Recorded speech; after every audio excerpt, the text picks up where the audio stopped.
Bom, então vamos lá. Na aula de hoje a gente vai falar sobre histopatologia.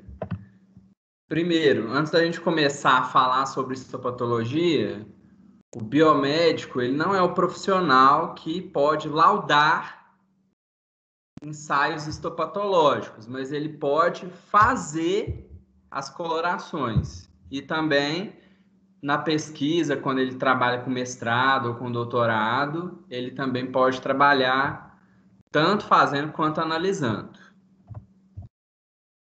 Então, é uma área biomédica que estuda microscopicamente os tecidos e os órgãos. Então, a gente tem amostras aí de diversas técnicas. Então, existem as técnicas de biópsia e as técnicas de necrópsia. Então, as biópsias podem ser incisionais, quando parte do tecido ou órgão ele é removido para análise, excisionais, que é quando todo segmento ou lesão é removido, e a céu aberto, quando a gente tem grandes amostras, ou seja, a gente pega membros ou os órgãos inteiros, ou quase inteiros, para a gente poder fazer o processamento. Então, aqui eu coloquei um exemplo de uma biópsia excisional. Então, é quando a gente remove todo o tecido que a gente quer estudar. Por exemplo, se a gente tem uma suspeita de um linfoma e o paciente ele tem um linfonodo mais periférico, bem hiperplásico, ou seja, de tamanho aumentado, o médico ele vai lá, ele faz uma biópsia e retira todo o linfonodo para poder fazer a análise. Lembrando que biópsia e necrópsia são procedimentos exclusivos do médico. Já incisional, a gente vai remover só uma parte. Então, eu vou dar um exemplo. Às vezes, a gente tem um câncer, uma neoplasia, que atinge um tecido, mas em grandes proporções. Mas a gente não precisa tirar todo aquele órgão para fazer a análise histopatológica, ou seja, para estudar o tecido. Então, a gente pode apenas tirar um fragmento desse tecido para mandar para análise. Um exemplo aqui é a biópsia renal. Então, a gente não retira um rim para poder fazer a análise. A gente tira um fragmento do rim para poder processar e depois fazer a análise. Então, as biópsias também podem ser por punção aspirativa. Então, é quando a gente vai alcançar a amostra por meio de agulha com uma borda cortante e uma guilhotina que secciona a base do tecido preso em seu interior. Então, é ideal para lesões sólidas superficiais ou profundas, guiadas por ultrassom. Então, aqui a gente também pode usar, por exemplo, por um caso de um linfonodo. Então, uma cadeia de linfonodos mais superficiais. Então, a gente coloca um ultrassom, porque isso precisa ser guiado, e faz a punção com essa agulha, que a gente chama de agulha fina. Então, aqui nessa imagem, a gente tem um exemplo de uma tireoide com um nódulo. Então, o médico, ele usa o ultrassom para guiar. Então, para que ele precisa desse ultrassom? Ele precisa ver aonde está o nódulo para poder fazer a aspiração pela agulha diretamente na lesão. Porque se ele não tem essa sonda, para ele se guiar usando somente a anatomia e o tato, fica muito difícil.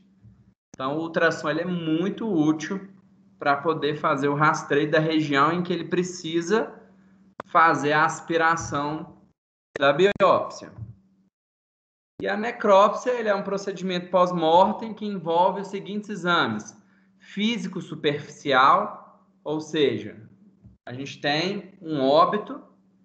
Para investigar a causa, o médico legista ele vai analisar a superfície do órgão. Então, se o paciente ele é cirrótico, aquele fígado ele tem um aspecto. Se aquele paciente morreu, por exemplo, de uma esquistossomose hepática, aquele fígado ele tem um outro aspecto. Exame das cavidades, então ele vai ver se tem a presença de hidrotórax, hidroperitônio. e exame com possível remoção de órgãos ou parte deles. Então, isso a gente chama de dissecação cadavérica. Então, isso é retirar o órgão para fazer a avaliação anatomopatológica e a histopatológica. Então, aqui a gente precisa remover o órgão para poder fazer um processamento histopatológico para poder estudar a lesão e determinar a causa da morte daquele indivíduo.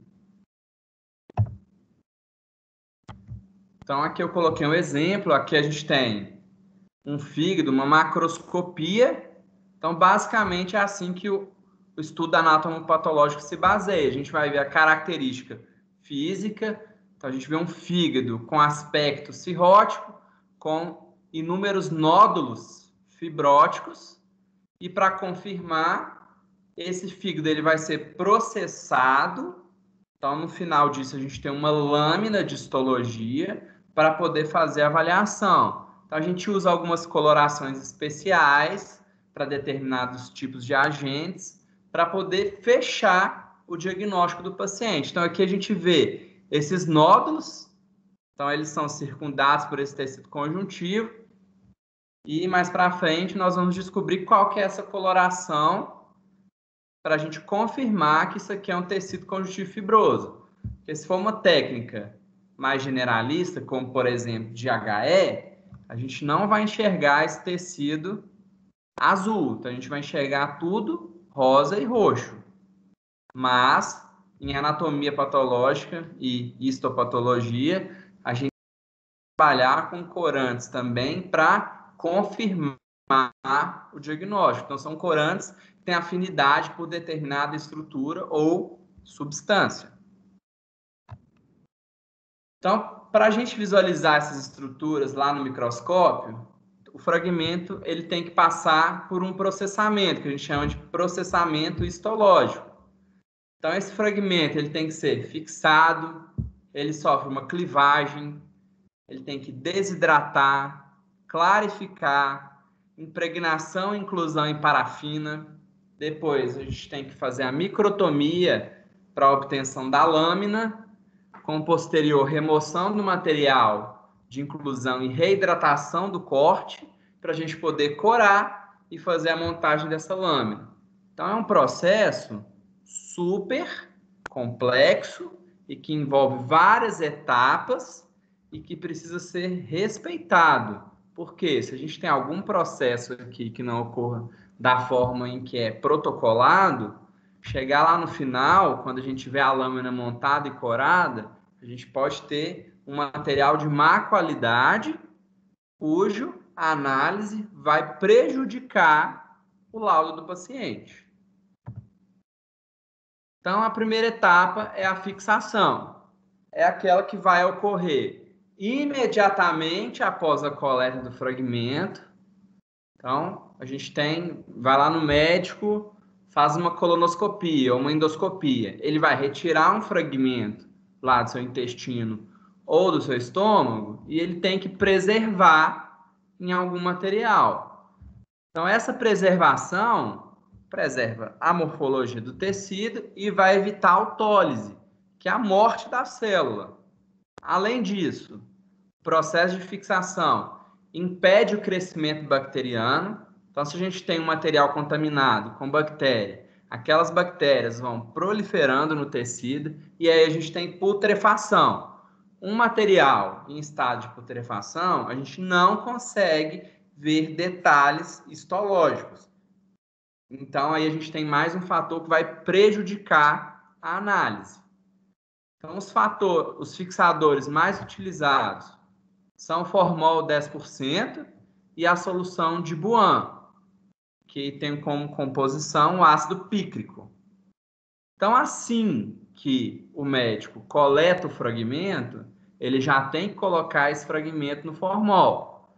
E a gente precisa de um tempo para esse fixador penetrar em todo o material. Então, o tempo de fixação é de pelo menos 24 horas. Ou seja, a gente não pode pegar um material, colocar no fixador e imediatamente já partir para as outras etapas do processamento. porque senão a gente não tem a fixação adequada do tecido, temos autólise, e aí lá no final de todo o processo que a gente vai ver que houve um erro de fixação e perdemos a qualidade da lâmina. E se for uma amostra com microscopia, para microscopia eletrônica, a gente tem que conservar em paraformaldeído. Tá? E quando a amostra se trata de uma peça cirúrgica, aqui a gente tem o exemplo de um rim. O que vocês acham que a gente faz nesses casos quando a gente tem uma peça muito grande?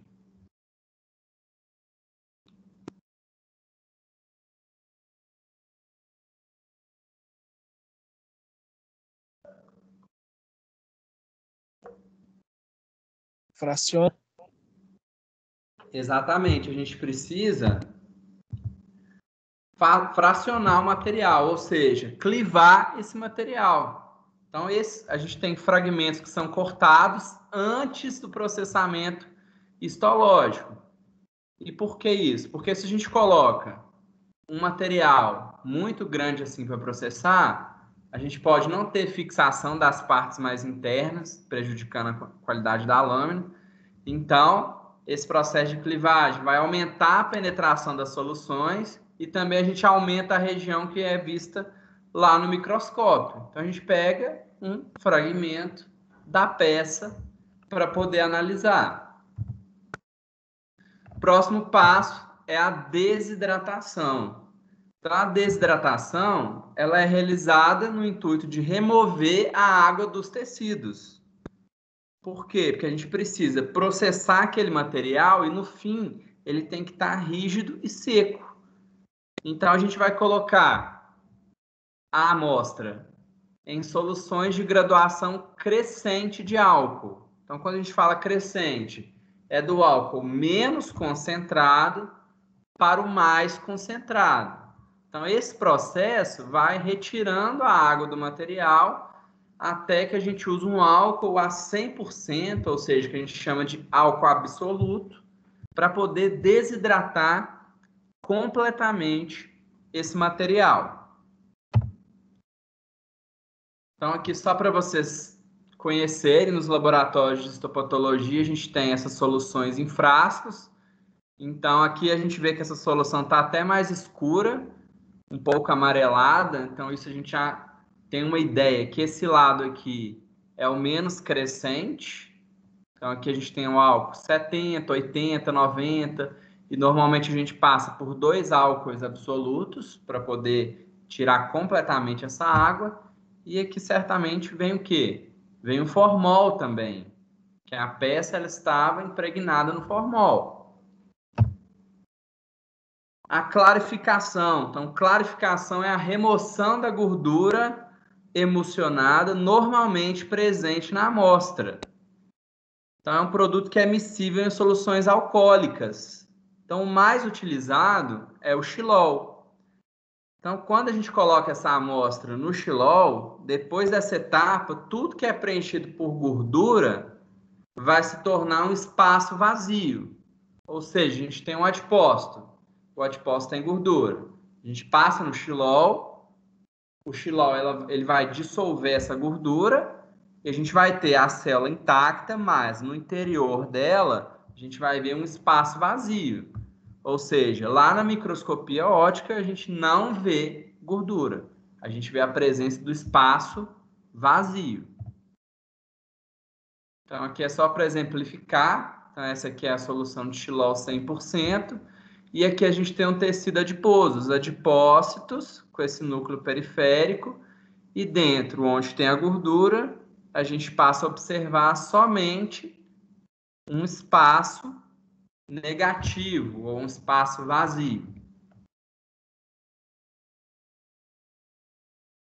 Próximo passo é a impregnação e a inclusão.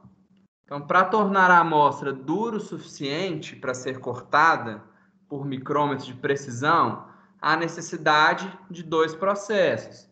Então, a gente faz a impregnação da amostra com parafina aquecida, depois a gente preenche os espaços vazios. Então, os espaços vazios são aqueles que estavam preenchidos por água ou por gordura. Como a gente fez a remoção da água e da gordura, a gente precisa preencher esse espaço com alguma coisa para que a gente possa cortar o tecido e ele preserve a sua arquitetura. Então, a inclusão já é o próximo passo, onde a gente vai envolver externamente a amostra em parafina. Então, a gente forma um bloco após o resfriamento e o endurecimento. Então, aqui é uma foto até que eu tirei durante o meu mestrado. A gente tem esse equipamento aqui que chama inclusor. Então, são equipamentos mais modernos. E a gente tem também presença de lupas. E a gente tem que colocar o tecido bem aderido à parafina lá embaixo do bloco e preencher até a tampa com a parafina aquecida. Depois a gente coloca esse bloquinho para secar e posteriormente ele vira esse bloquinho aqui. Aqui a gente tem um cassete, então esse cassete, quando a gente fraciona a amostra e coloca no formol, normalmente a gente coloca dentro desse cassete, que é uma estrutura que vai preservar a amostra e ele tem esses furinhos para penetração do formol para que a peça, ou seja, o fragmento, continue fixando no formol normalmente. Então, depois que a gente faz isso tudo, a gente tem já o bloquinho pronto para passar pelo micrótomo e a impregnação na lâmina. Lembrando que a gente tem que observar a anatomia do fragmento. Então, a gente tem que colocar o fragmento disposto nesse bloco de forma em que a gente observe todas as estruturas. Então, se a gente tem um fígado, a gente tem que colocar o fígado lateralizado para que a gente consiga enxergar espaço porta, para que a gente consiga enxergar os sinusoides, os hepatócitos, ou seja, todas as estruturas. Então, o próximo passo é a microtomia. Então, a gente faz o corte do bloco em micrótomo para a obtenção de materiais finos o suficiente para visualização no microscópio. Então, ele tem uma espessura média de 4 a 6 micrômetros. Então, é um corte muito preciso.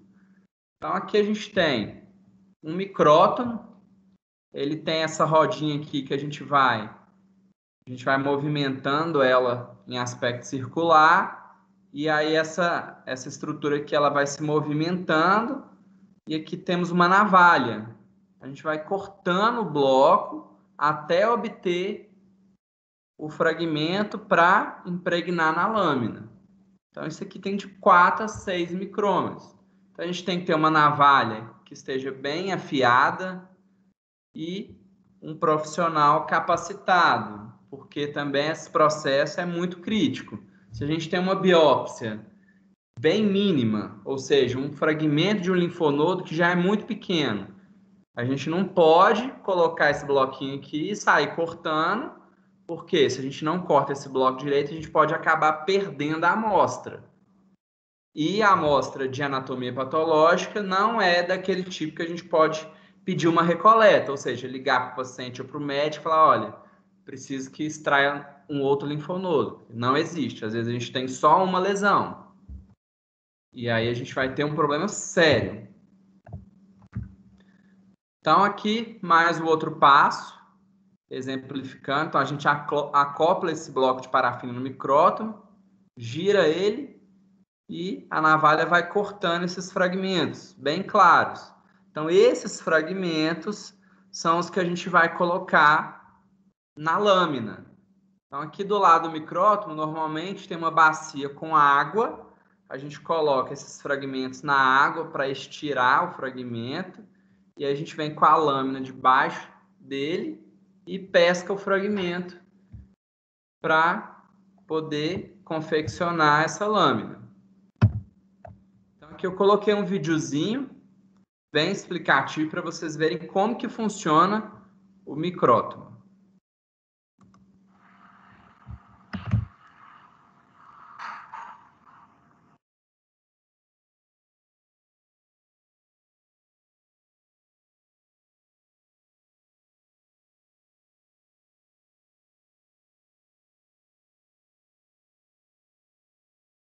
Ele cortou o fragmento e colocou na água. Uma água aquecida.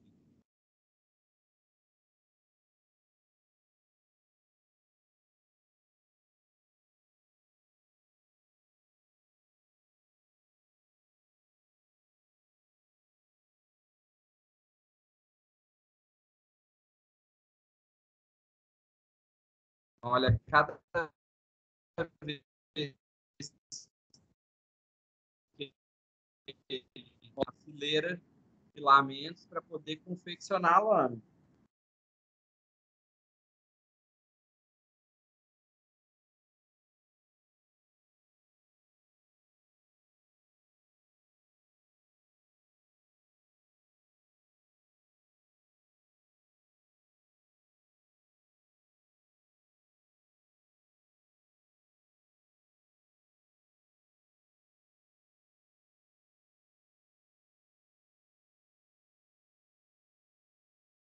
Vocês conseguiram entender direitinho como funciona? Não consegui ver, não, porque tá travando. Tá travando? Travou para mais alguém aí, pessoal? Vou colocar nas partes principais pra gente ver. Tá vendo aqui, ó? Ele vai movimentando aquela rodinha do micrótomo e a peça ela vai subindo e descendo. E aqui tem uma navalha que vai cortando. E aí o fragmento ele vai sendo estirado junto com a parafina.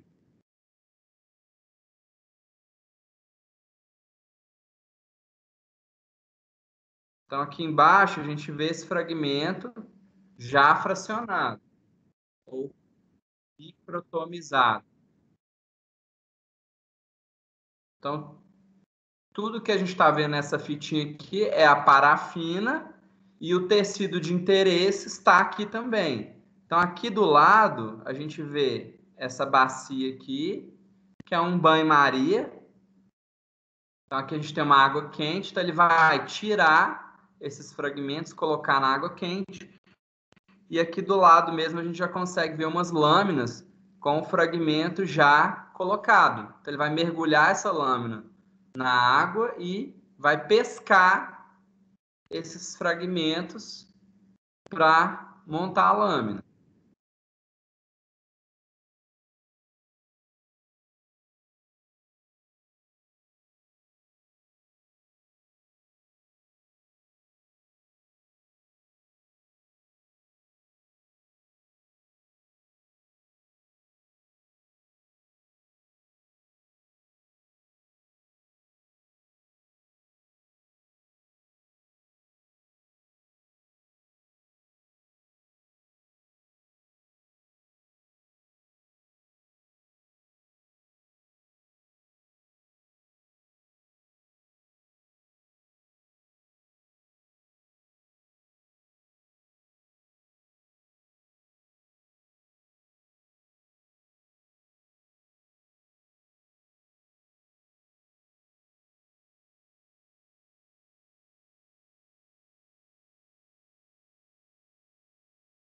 Vendo aqui?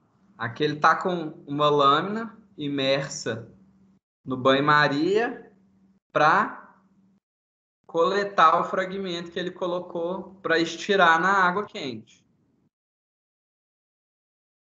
Vendo? Então, essa lâmina aqui tem um pedaço do fragmento que ele cortou. Então, a gente espera essa lâmina secar e aí passamos para o próximo passo.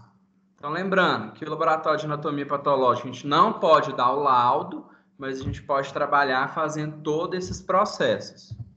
E na pesquisa, quem quer trabalhar com mestrado, com doutorado, a gente também trabalha com isso tudo. Então, o próximo passo é a remoção do material de inclusão e reidratação. Então, aqui a gente já montou a lâmina, mas agora a gente precisa corar essa lâmina. Então, a gente não pode corar com o material envolvido na parafina. Então, aquela lâmina tem corte impregnado com parafina. E a maioria dos corantes não são miscíveis com material impermeável que forma o bloco, que é a parafina. Então, para isso, ele passa por uma nova clarificação, ou seja, a gente vai colocar esse material no xilol para tirar aquela parafina. Depois a gente precisa hidratar o material, porque esse material vai receber um corante. E como que a gente hidrata o material? Com soluções alcoólicas em concentrações decrescentes. Então, é o contrário. Na primeira etapa, a gente desidrata o corte para poder incluir. E agora que a gente vai corar, a gente precisa hidratar o corte. Então, a gente coloca esse corte depois do xilol numa solução de álcool a 100% ou álcool absoluto. E depois a gente vai passando para os outros álcoois até chegar nos 70%. Então, normalmente a gente deixa aí de 3 a 5 minutos. Então, deixa de 3 a 5 minutos no álcool absoluto, depois passa para o álcool 90%, depois passa para o álcool 80% e, por fim, o álcool 70%. Outra coisa que é importante, quando a gente vai passar de uma etapa para outra, daqui para frente, a gente tem que usar um tampão que chama PBS, que é um tampão fosfato. Então, o tampão ele vai equilibrar o pH da água, justamente para a gente não ter desnaturação de proteínas e que a gente prejudique o nosso material. Então, depois que a gente fixou, que a gente hidratou, a gente vai corar a lâmina. Então, a mais utilizada é a coloração de HE, que é hematoxilina e eosina. Então, a hematoxilina é um corante básico e a eosina é um corante ácido. Então, a estrutura com pH ácido, que são os núcleos e nucleolos, se coram em roxo pela hematoxilina. Então, o corante básico cora a estrutura ácida e corante ácido cora a estrutura básica ou neutra. Então, a eosina, ela faz a coloração do citoplasma e também dos constituintes extracelulares. Então, a gente vê em rosa. Então, basicamente é isso. Tudo que for núcleo e nucleolo, a gente vai ter corado de roxo. Aqui a gente tem um exemplo de um glomérulo renal e aqui a gente tem os túbulos renais.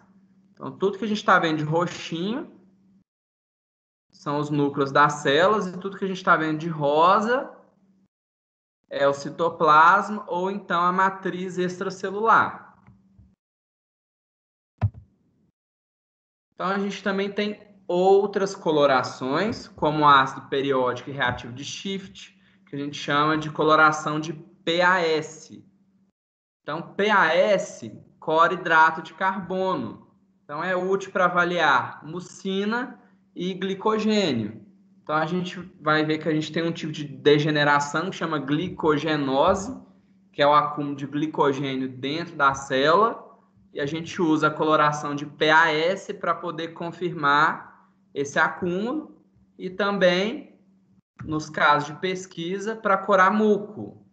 Então, vou dar um exemplo. A gente tem um processo parasitário, uma giardíase. A gente faz na pesquisa um controle, então é um paciente ou um animal sadio. A gente cora o PAS dele, então toda a célula caliciforme, que é produtora de muco, vai se corar de rosa. E depois a gente pega o grupo que é infectado. Como o muco ele é secretado como uma barreira inata, então contra agentes agressores, a gente vê que há um aumento do número de células e uma hipertrofia dessas células também. Então aqui a gente tem todas essas células caliciformes hiperplásicas e hipertróficas, mostrando que, diante de um processo infeccioso, a gente aumenta a quantidade de células, as células aumentam seu tamanho, consequentemente, aumenta a produção de muco para poder fazer com que esse patógeno não invada a mucosa intestinal. Então, isso tudo é muito utilizado na rotina de pesquisa e também de anatomia patológica. Então, o vermelho Congo também é uma substância que cora a proteína amiloide. Então, a gente tem um grupo de doenças que chama amiloidose, que é o depósito dessa substância amiloide. E onde a gente tem substância amiloide, a gente vai ter essa coloração avermelhada. Azul da Prússia. Então, azul da Prússia cora ferro 2+. Então, o que a gente pode relacionar com o ferro 2+? Vamos lá.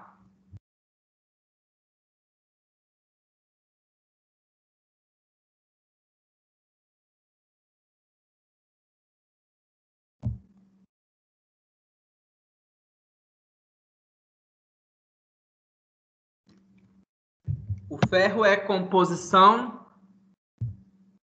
de que estrutura?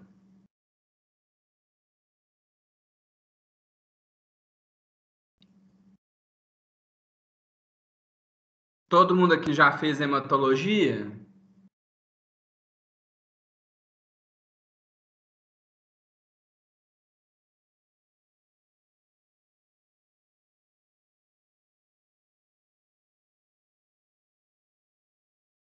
Vamos lá, pessoal.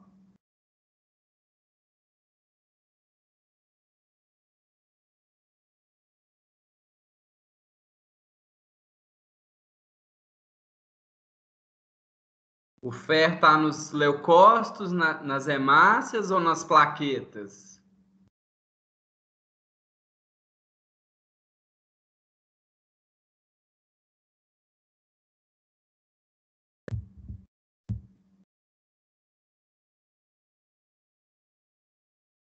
Hemácias. Está nas hemácias. Então, se a gente for pensar em acúmulo de ferro, claro, a gente tem algumas doenças, como hemocromatose, em que a gente tem acúmulo de ferro por outros mecanismos. Mas o que a gente pode relacionar com a presença de ferro no tecido?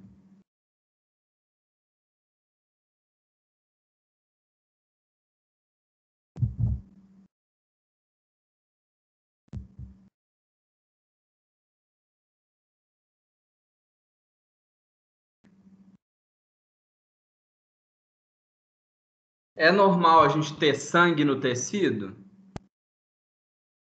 Na matriz extracelular?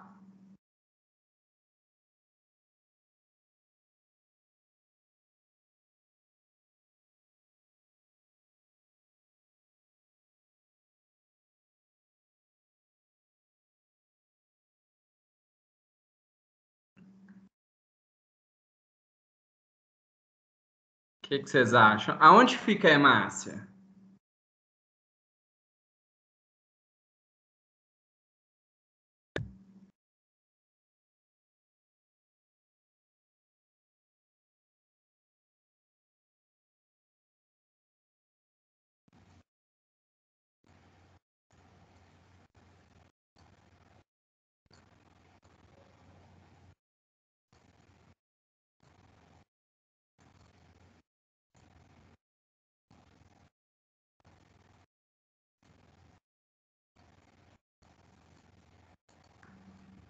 Hein, pessoal? Onde fica a hemácia?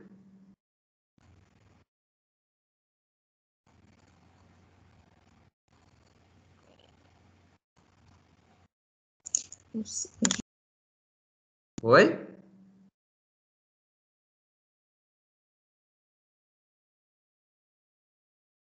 Repete que eu não consegui ouvir, não.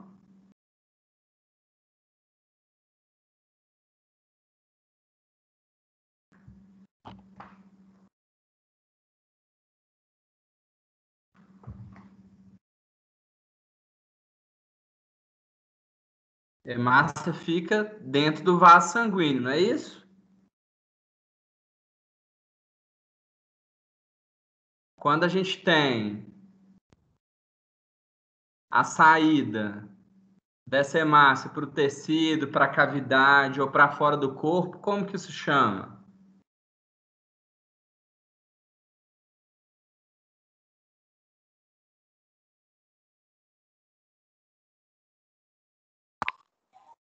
No caso é extravasamento. Extravasamento ou...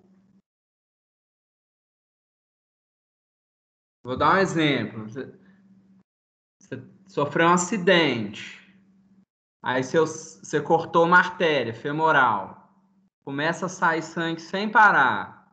Como que a gente chama esse quadro?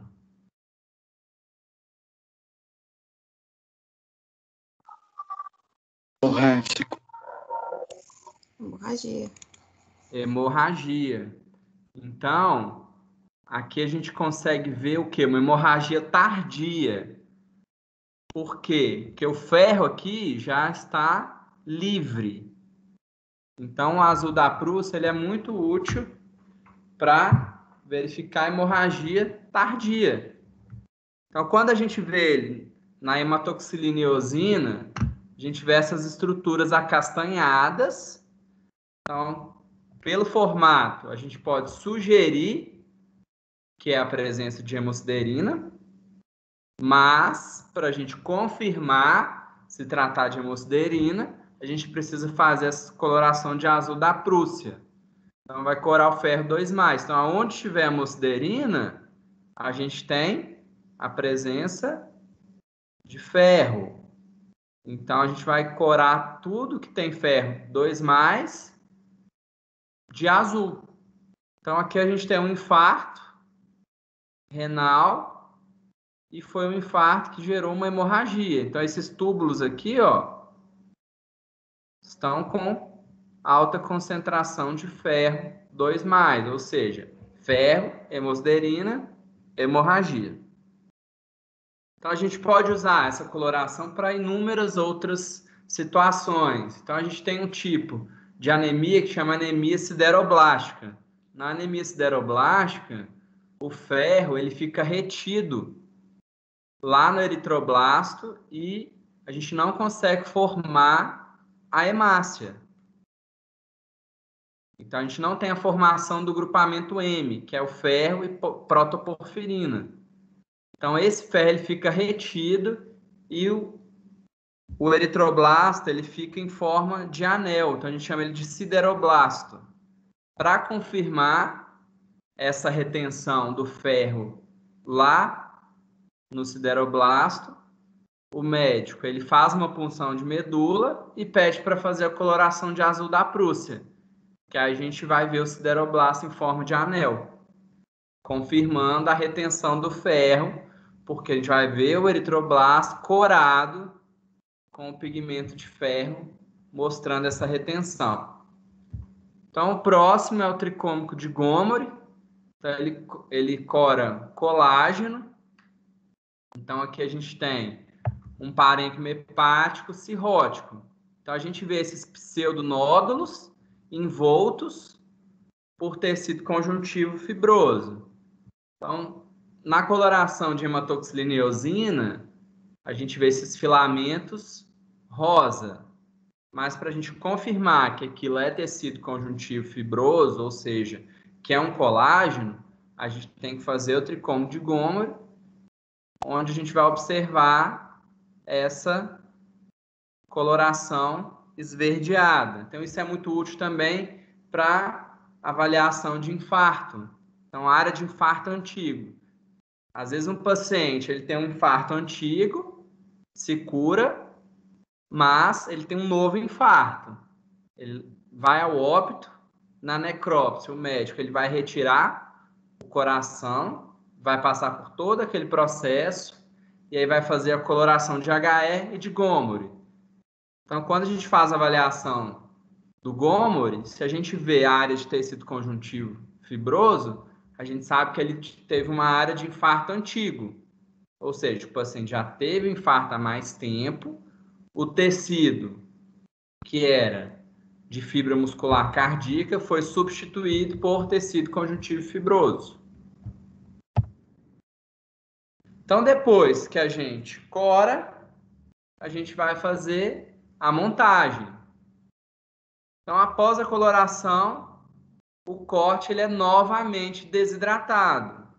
Então, se ele é desidratado, a gente coloca esse fragmento, essa lâmina, em solução alcoólica, crescente ou decrescente?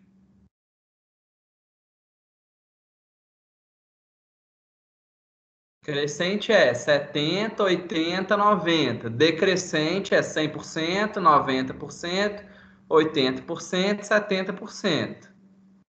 Quando a gente fala de desidratar, qual que é o processo que a gente faz?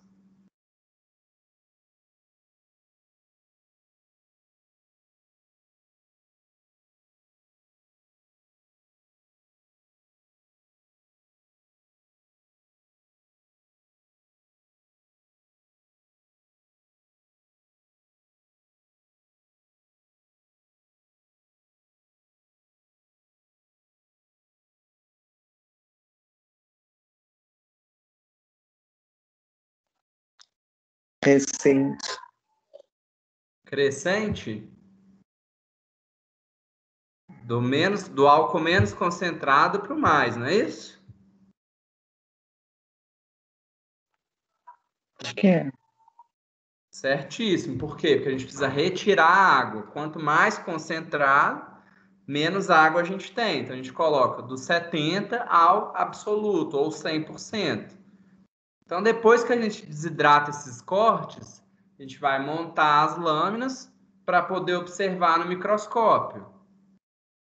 Então, o meio de montagem, a gente vai usar o meio de montagem. Como exemplo, a gente tem o bálsamo do Canadá. Vai ser depositado sobre o corte e a gente vai aplicar a lamínula de vidro sobre ele. Então, aqui a gente já tem a lâmina corada, então aqui é o fragmento. A gente vai colocar com uma agulha ou com uma pipeta pastel o meio de montagem e aplicar a lamínula sobre o corte. Então, aqui a gente já tem o fragmento corado. Aqui é uma coloração provavelmente hematoxilina e eosina. A gente vê o limite da lâmina e sobre ela a lamínula. Então, esse meio de montagem funciona como uma espécie de uma cola. Então, ele vai colar a lamínula para a gente poder fazer observação no microscópio. E aqui é uma etapa que a gente também tem que tomar muita atenção. Por quê? Porque esse processo pode dar bolha. Então, se a gente tem uma bolha entre a lâmina e a lamínula, a gente não consegue ver o tecido direito. Então, a gente tem que voltar essa lâmina lá para o xilol, que o xilol é um solvente, para desprender essa lamínula e poder fazer novamente a montagem. Uma coisa que é importante ressaltar, xilol é um solvente à base de benzeno. Então, o benzeno ele é cancerígeno. Então, todo esse processo tem que ser feito em uma capela de fluxo de exaustão e também com o uso de uma máscara específica para gases. Então, aqui é um resuminho de tudo que a gente viu. Então, aqui a gente já parte do fragmento já na microtomia. Então, a microtomia que foi o último passo, com a impregnação, remoção da parafina em xilol, ou também chamado de xileno, hidratação do corte. Então, lembrando que cada local usa um protocolo com uma concentração diferente. Então, depois que a gente hidrata o corte, a gente faz a coloração. Depois da coloração, a gente tem que desidratar o fragmento novamente para poder montar essa lâmina e fazer a observação no microscópio. Aqui só uma curiosidade, a gente está vendo essas biópsias em forma de bolinha. Então, isso se chama microarray. Normalmente, quando a gente tem um fragmento de neoplasia, a gente precisa fazer um screening, ou seja, uma sondagem de quais são os marcadores positivos. A gente corta vários fragmentos numa mesma lâmina de um mesmo paciente. Então, para cada um, a gente faz uma coloração. Uma coloração não, um teste que a gente vai ver qual que é. Ou então a gente pode pegar vários pacientes e fazer um marcador por lâmina. Então, vou dar um exemplo. Aqui a gente faz um receptor de estrógeno, aqui a gente faz um receptor de progesterona, aqui a gente faz um HER2, que é para avaliar câncer de mama. Então, é um processo que é muito simples e que economiza reagente. Em anatomia patológica, quando a gente faz os testes específicos, principalmente para fenotipagem, são testes que usam anticorpos e esses anticorpos custam muito caro.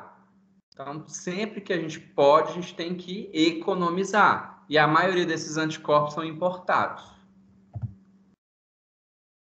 Então, mais uma curiosidade, algumas etapas do processamento podem ser realizadas por um aparelho automatizado, que chama de histotécnico. Então, qual que é a vantagem de se ter um histotécnico? Padronizar o resultado final, porque tudo que a gente tem processo manual, a gente tem mais chance de erro, que é uma máquina. A gente vai programar essa máquina e ela vai trabalhar e vai entregar o resultado. Outro ponto importante, realização em maior quantidade de material ao mesmo tempo. Então, tem que ser um laboratório que tem muita demanda de material de biópsia. E isso é um diferencial dos grandes laboratórios de anatomia patológica. Então, aqui a gente tem todos aqueles processos em um equipamento somente. Então, aqui é só até aquela parte da inclusão da parafina. Depois, a microtomia, a gente precisa, aliás, antes da gente incluir no bloquinho de parafina. Então, aqueles processos iniciais.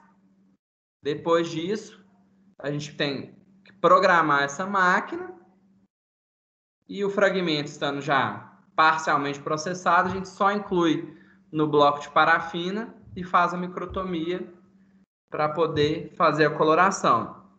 Então, aquela imagem que eu mostrei lá atrás para vocês do inclusor é uma outra máquina que é muito importante para auxiliar a gente.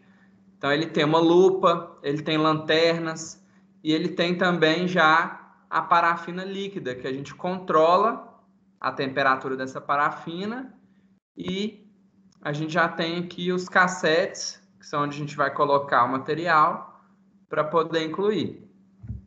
Lembrando que a gente tem aqui um equipamento que já é mais automatizado. Então, o laboratório ele tem que ter uma demanda para poder trabalhar com um equipamento desse, que é muito mais caro. E a lupa ela é muito importante. Por quê? Porque às vezes a gente tem um fragmento muito pequeno e a gente precisa colocar ele no bloco de uma forma que a gente consiga visualizar todas as estruturas. Então, a pinça que a gente vai inserir o fragmento, ela é muito importante também, mas a lupa, dependendo do fragmento, vai fazer total diferença. Por quê? Às vezes a gente tem uma biópsia por aspiração, então a gente tem um conteúdo muito pequeno. E é um conteúdo que a gente não pode pedir uma recoleta e que a gente tem que incluir ele de forma em que a gente veja todas as estruturas.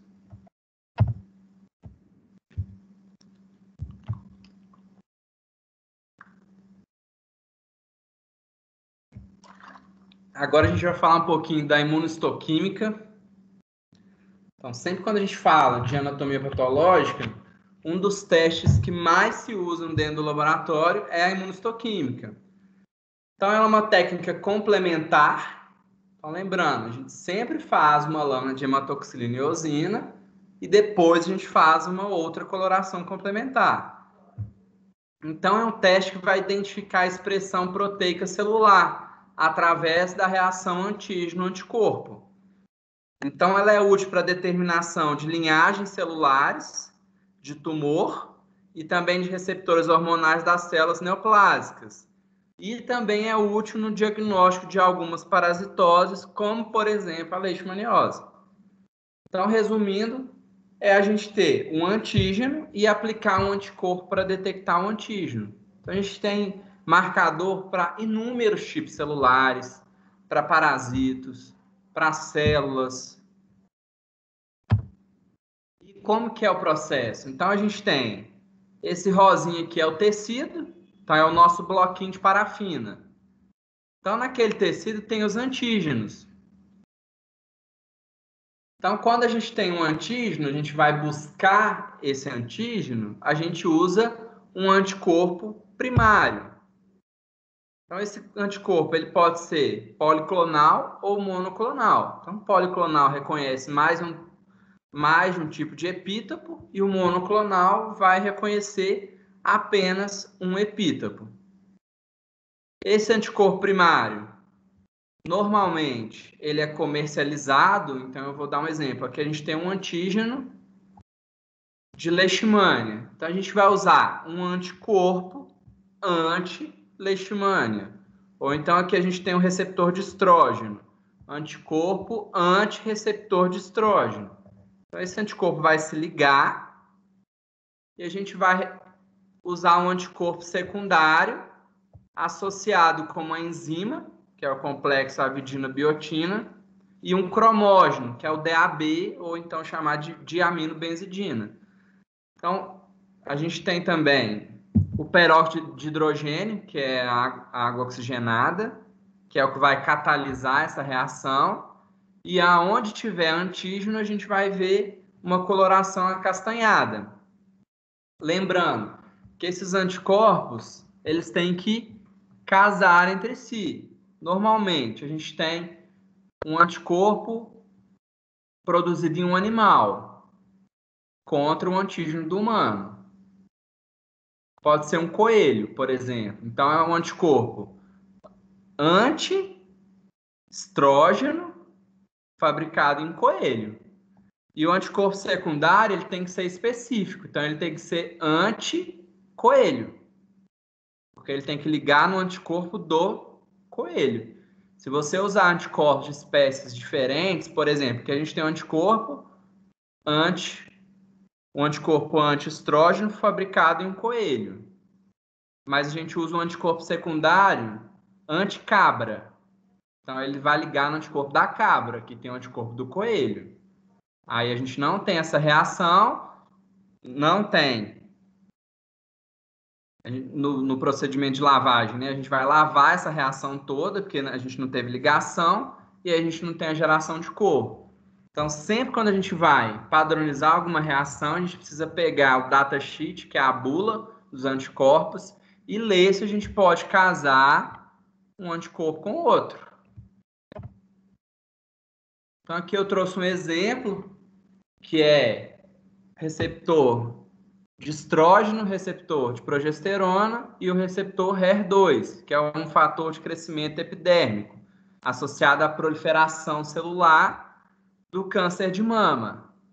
Então, a gente faz esses marcadores aonde a gente tem coloração castanha, é a reação positiva. Então, claro, a gente vê em HE, então na HE a gente vê o padrão histológico, então, como é um adenocarcinoma, a gente tem padrão glandular, aí a gente tem que avaliar se a gente vê pleomorfismo, ou seja, se os núcleos são diferentes, se a gente tem figuras de mitose, se a gente tem necrose, se a gente tem neoformação vascular. Então, isso tudo a gente avalia na hematoxilina e eosina.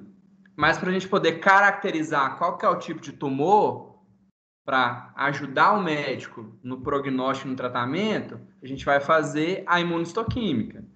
Então, onde a gente tem uma castanha, a gente teve essa reação que identificou esse antígeno. Então, nesse primeiro paciente aqui, a gente tem receptor de estrógeno e de progesterona presente, mais o receptor, mais o HER2, que é o fator de crescimento epidérmico, negativo. No segundo paciente, ele é triplo positivo. Então, a gente vê que ele tem receptor de estrógeno, tem receptor de progesterona e também tem fator de crescimento epidérmico. Já nesse próximo é um paciente que não tem receptor de estrógeno nem de progesterona, mas tem fator de crescimento epidérmico.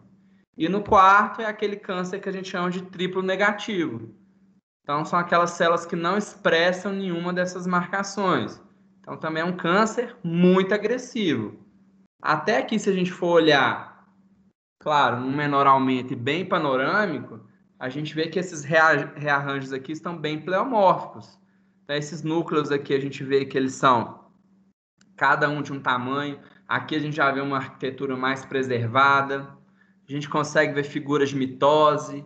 Então, quanto mais isso vai avançando, a gente vê que a característica histológica muda e, para confirmar qual que é o tipo do tumor, o médico vai pedir os receptores e o fator de crescimento epidérmico. Aqui a gente também tem uma outra forma de diagnóstico. Então, aqui no caso, é uma leishmaniose. Então, isso é muito útil em diagnóstico de cães. Então, o veterinário, ele pega a pele da pina direita da orelha, então é a pontinha da orelha do cão. O fragmento, ele passa por todo aquele processo e depois a gente vai fazer a coloração imunistoquímica. Então, a gente usa um anticorpo primário anti-leishmania e um anticorpo secundário associado ao primário com a enzima e o cromógeno. Então, que forma que a gente vai ver na pele do cão? A forma mastigota. Então, aonde a gente tem essas bolinhas rosas, a gente tem uma mastigota de leishmania. Então, a gente solta um laudo que esse cão ele é positivo para leishmania. Claro, a gente consegue ver. Na imunistoquímica, a gente usa um contraste. Então, o contraste é a hematoxilina. Então, a gente vê basicamente núcleo e nucleolo. Então, associado a isso, a gente já consegue até perceber que, no fundo, esse tecido está muito inflamado. Então, a gente tem diversas células inflamatórias de origem mononuclear. Mas, na imunistoquímica, a gente não solta nenhuma observação desse tipo. A gente só coloca em relação à positividade da marcação para o antígeno que a gente está buscando. Seja ele um antígeno de um parasita ou então um antígeno de um tumor. Temos também a hibridização in situ, então é quando a gente faz a detecção de sequências de DNA e RNA em uma amostra parafinada ou congelada. Tá? A hibridização já funciona de uma forma molecular. Então, a gente emprega sondas específicas com uma sequência complementar ao fragmento genético que se deseja evidenciar. Então, a gente tem uma neoplasia. Essa neoplasia, ela provoca uma deleção ou uma translocação. A gente vai usar uma sonda para ligar na região de interesse para poder fazer a avaliação se realmente tem essa deleção ou não, ou essa translocação.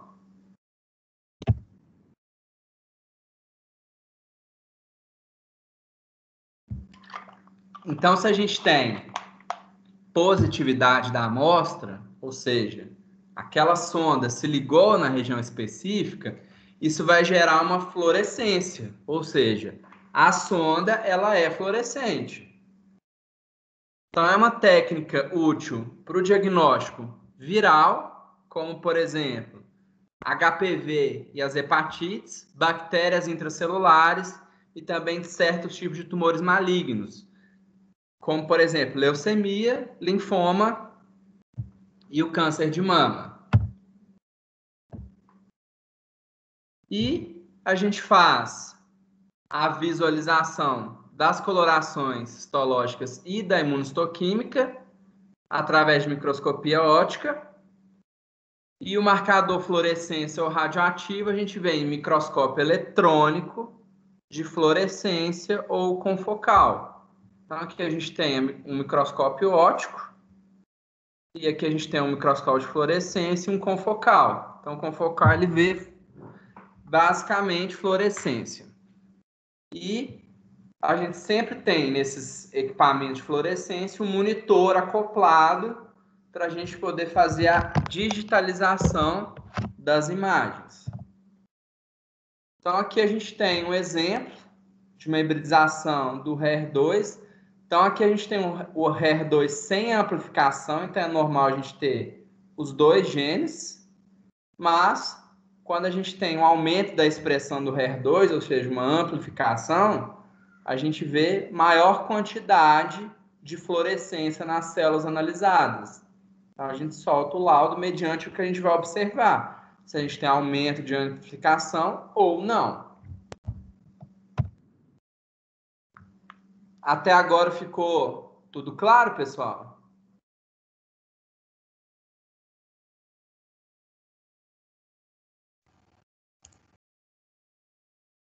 Deu para entender? Sim. Sim. Então, vamos relembrar. Imunohistoquímica. Qual que é o princípio?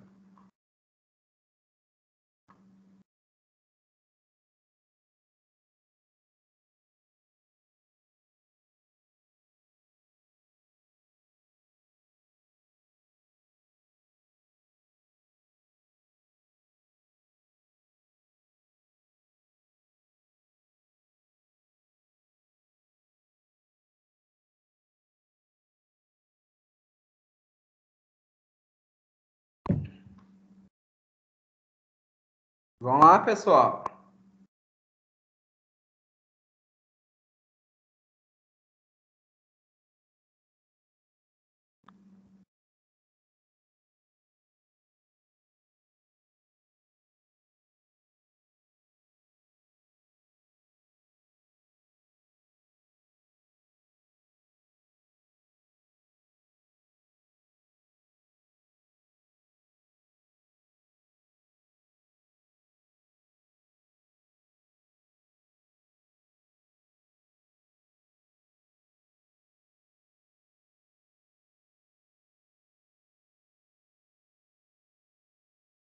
Identificação de antígenos.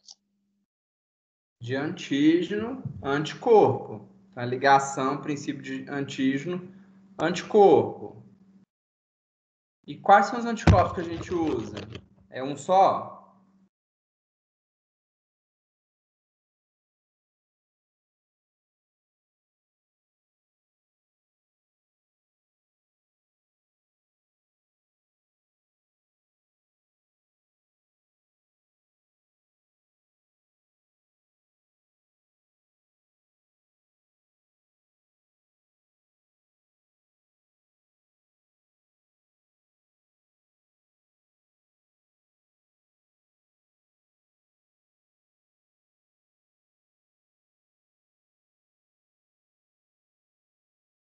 É um só ou não?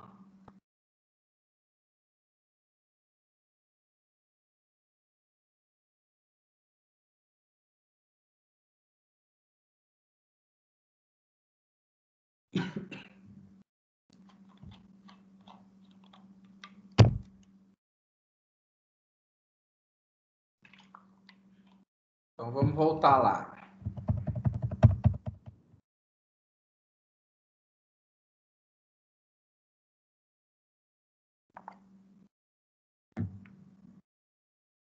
A gente utiliza um anticorpo só?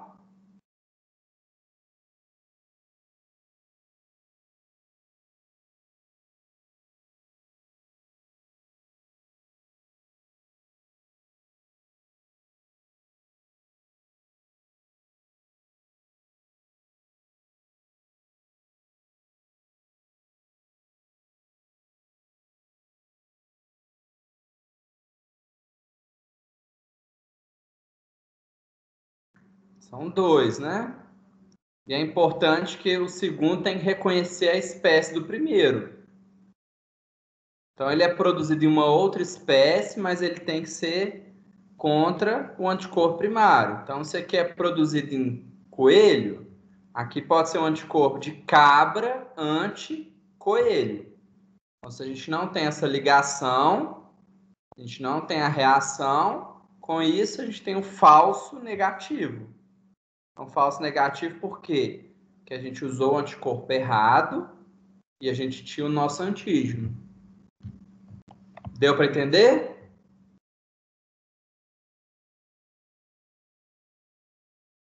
Sim. Então vamos para o intervalo um pouquinho mais cedo, aí a gente volta às 8h40 e a gente começa com um novo assunto. O que vocês acham? Ok, Pode ser? pode. Então até daqui 20 minutinhos.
Vamos lá então, pessoal?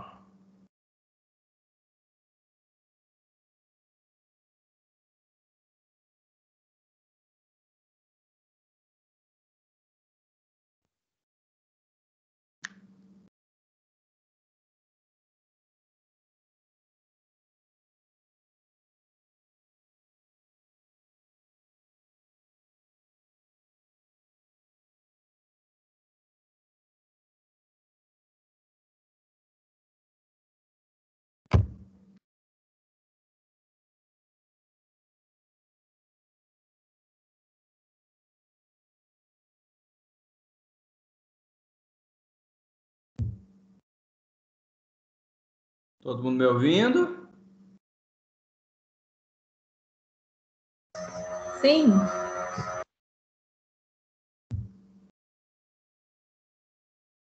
Então, vamos lá.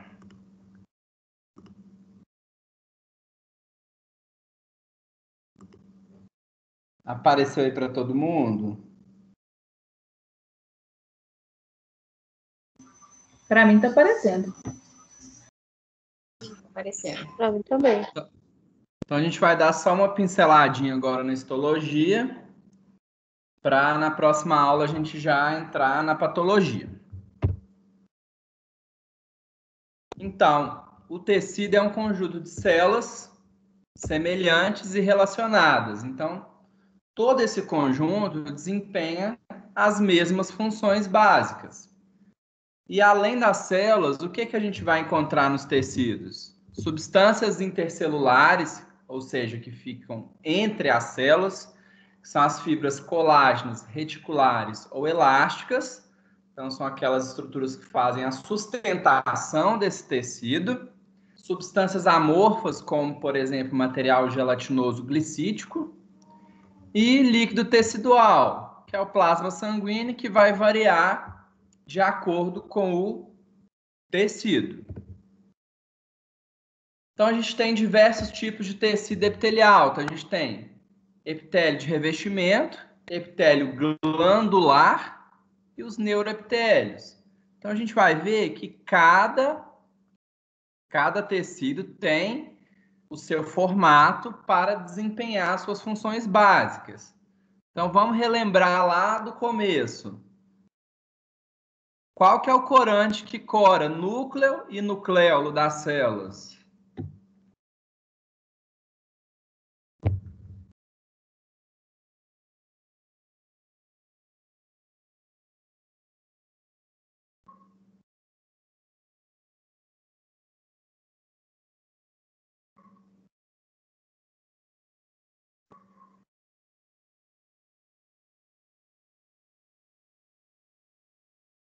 Vamos lá.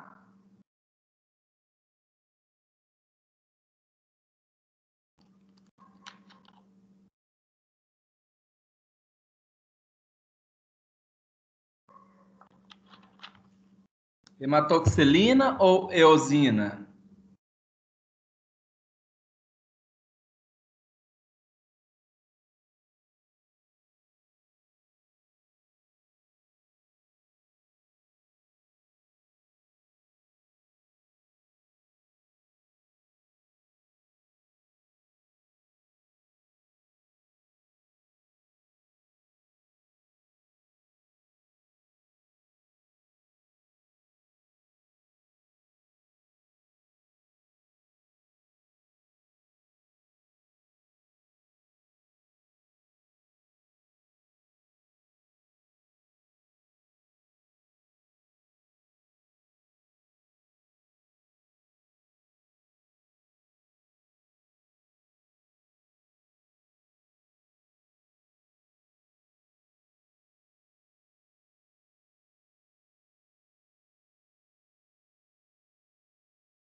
Pessoal?